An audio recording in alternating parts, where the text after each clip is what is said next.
Welcome to Invest Insights. I'm Abby Maloney. I'm joined today by Richard Phillips, the Dean and CV Star Professor of Risk Management and Insurance of J. Mack Robinson College of Business at Georgia State University. Welcome, Richard. It's good to be here. When we spoke with you for our Focus Atlanta report, you remarked that the pandemic vastly accelerated a digital transformation that business schools had already started to undergo. While the transformation is ultimately a benefit to your operations, rapid transformation also comes with its challenges and its pitfalls. What have been some of the most glaring challenges of adapting to this rapid transformation? It's a great question, Andy. In our context, the biggest challenge is getting out of the crisis mode, where there's an immediate sense of camaraderie and the community coming together. Everybody's a little bit scared, a lot anxious, and they're almost willing to do anything to make it right. How do we better serve our students? Our students are scared. We have a new virus that's in the community, and so last spring you just saw this coming together of faculty and staff, and with laser focus on how do we best serve in this moment. Maintaining that level of commitment and fervor, that's really tough. I mean, people get tired. Their own personal circumstances start to creep back into their minds, their families, what they're worried. They may have older parents. They have children that are going to, back to school in the fall, and now they're worried about them as much as they are about at the job. And yet at the same time, we're still going through a rapid transformation, right? We learned some things in April and when we made the pivot, but there's still a lot more to learn, and what steady state behavior is going to look like. And of course, the virus was changing too. In the southeast of the United States, we had a second spike here in August and September, and then it kind of waned a little bit. And then as we got further into November, December, it got worse again. And so as behaviors change, as the external environment changes, as you're continually asking faculty and staff to do new things and work in different ways, I would say one of the biggest challenges is how do you maintain that energy level to be able to go through this. And as a leader, how is it that you know when to push and to nudge and when to back off and have empathy? And those are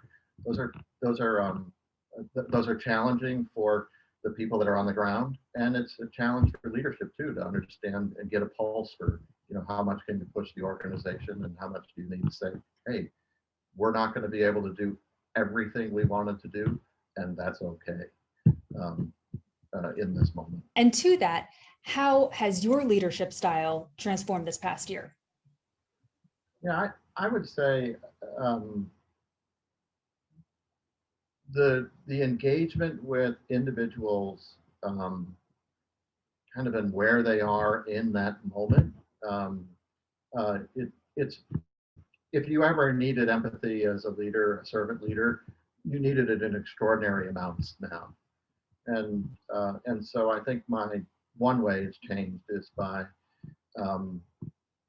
even more so than ever being a good listener, making sure you really understand what it is that people are going through. I think the other thing that I would say that's changed is there are stances that I might have taken before. So no, I'm going to push back on that. That's not something that that's not something we do here. And in these moments, I think you need to be a little more adaptive, and you need to be more adaptive in the moment. We had a student who filed a petition in an online format and got 400 or 500 other students to sign on to that petition for something that they were that they had a perception about. And rather than let the faculty member and maybe one of my associate deans handle it, I decided this is something in this moment I need to engage, and because there's a lot of tension in the room, and people are how do we diffuse this and ask people to just take a step back and remember that Professors want students to succeed. Students want to succeed. They're not out to get professors. Everybody just needs to remember that in this moment and come together and how do we move forward collaboratively. So I think there's been a lot more of just that kind of engagement in my leadership style this year than I probably had to do in the past. Sure. While many higher education institutions are reeling from significant drop-offs in enrollment, the Robinson College of Business enrolled their largest ever classes of incoming graduates and undergraduate students for fall of 2020. Why do you believe the business school has been so successful in this regard despite this turbulent landscape? Yeah, it's several responses to that, some which are marketplace oriented, some which are idiosyncratic to us. Graduate business schools tend to be a little countercyclical. When the economy is hot, people are getting their promotions when they're busy. Their opportunity cost of going back to school in that moment, or the opportunity cost of even time to study and do something else, is pretty high. And so they're not real excited about doing that. And so when we see a really hot economy, it tends to reduce the number of applicants we get, the number of students that enroll. The opposite happens during a recession. If I'm not seeing that next career jump, if I'm worried about the industry that I'm in, and my opportunity cost of time is low. It's like if I'm not in school and I'm going to be sitting at home, watching television. So these are great times for people to engage and retool in themselves, build their human capital, and position themselves for when the economy does come back, that they're ready to run with it. This is a great example of that because everyone is talking about in a post-COVID world and the next normal that's coming, that being ready with your digital skills to be able to navigate that world that's is about to embark on us is going to be a different set of skills and a different set of knowledge that you're going to need to know. So coming back to school in this moment is a great one. So that's one reason. But we've certainly outperformed the industry as well. So I think part of that is where we're located in Atlanta. Part of that is our price point relative to our major competitors in this region is a very attractive return for a lot of people. Part of it is the positioning of our college. In the last 5 years, we've been engaging a strategic plan where we said we wanted to be profoundly relevant to students and companies who are in the midst of the digital revolution. And we've been building that brand and building that positioning for the last 5 years. Well, in a COVID world where everybody thinks that's going to be an inflection point on the installation of those technologies, we've now built that reputation and are taking advantage of that. I think the last thing I would say here is, this is just some of the dynamics of Atlanta, but the core of Atlanta is regentrifying some of its inner city neighborhoods. And about 18 months ago, we decided that we would upgrade one of our teaching facilities in our downtown campus, where we haven't been teaching as much graduate education. We've been mostly focused on a little bit outside of the downtown area in a neighborhood called the Buckhead Financial District here. And so we invested in downtown again, thinking that eventually this would be a growth market for new graduate students. And as we did that, we installed what we think is one of the most advanced digital education platforms of any school in this region, and we branded it Robinson Anywhere. We quite literally launched that on April 1st. And Robinson Anywhere allows you to, in a simulcast way, to choose how you want to consume the class every single day that we have a class. So if you're registered for class and you want to show up in person, that's fine. If you want to show up in a simulcast way from across town or across the country, that's fine too. It was about being anywhere and being able to gain access to class in a very high quality experience digitally. And we launched that 2 weeks into the pandemic.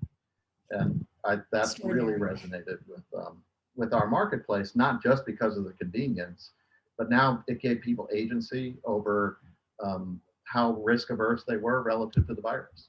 And the combination of those two things was just really, really powerful. Yeah, you talked a lot about technology. My next question was, over the past year, how has technology permanently transformed and changed the changed business school education, and how will these technologies and transformations ultimately prepare students for the digital economy? And it sounds like some of those were really already in the works prior to the pandemic, and they only became more profound this past year. Do you agree? I do agree, because I mean that's been our entire positioning for the last 5 years, is that we're in this, and it's been going on for a number of years now, right? But we're in this unique era where there's this convergence of several technologies that are coming together with faster and faster computing speed. They're not just going to change the economy or how a few industries or how a few companies operate, but in our view, they're it's hard to imagine what society is going to look like in 20 years from today. If you think about the advent of autonomous vehicles and artificial intelligence and all of the technologies that are coming, how is that going to change the way we organize our cities? How is that going to change the way we live? How does that change the way we communicate with one another? We think all of those things are extraordinarily profound, and the opportunity for innovation to increase the quality of people's lives over the next couple of decades is extraordinary.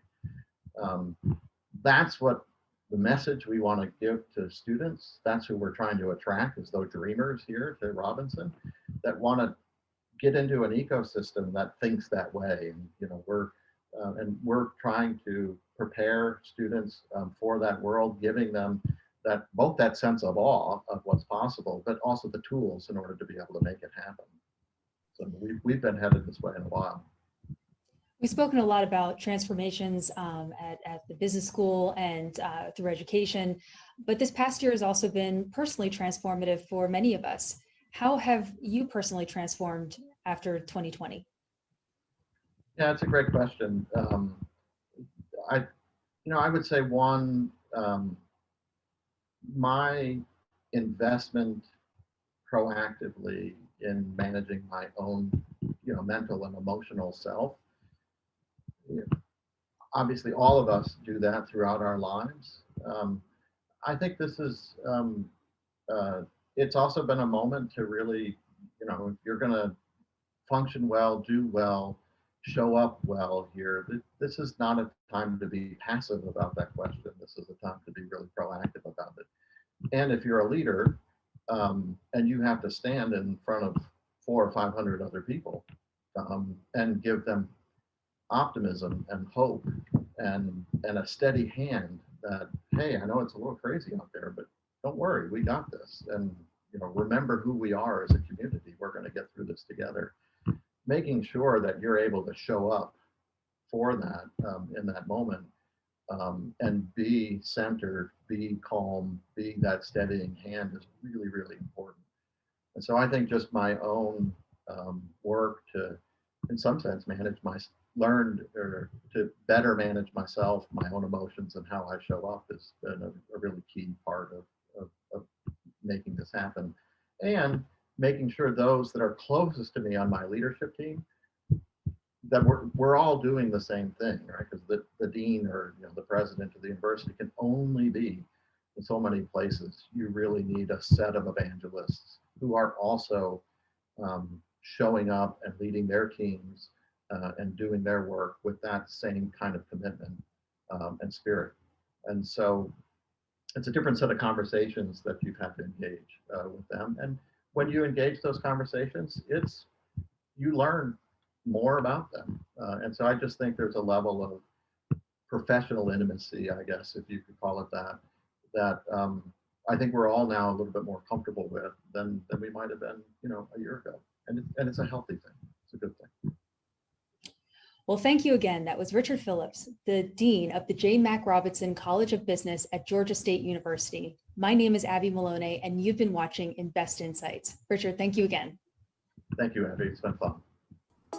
Hey everyone, don't forget to like this video and subscribe to our channel so that you can stay up to date on the latest business trends from our knowledgeable experts. Be sure to check out the description below for more information on the segment you just watched. Thanks for tuning in.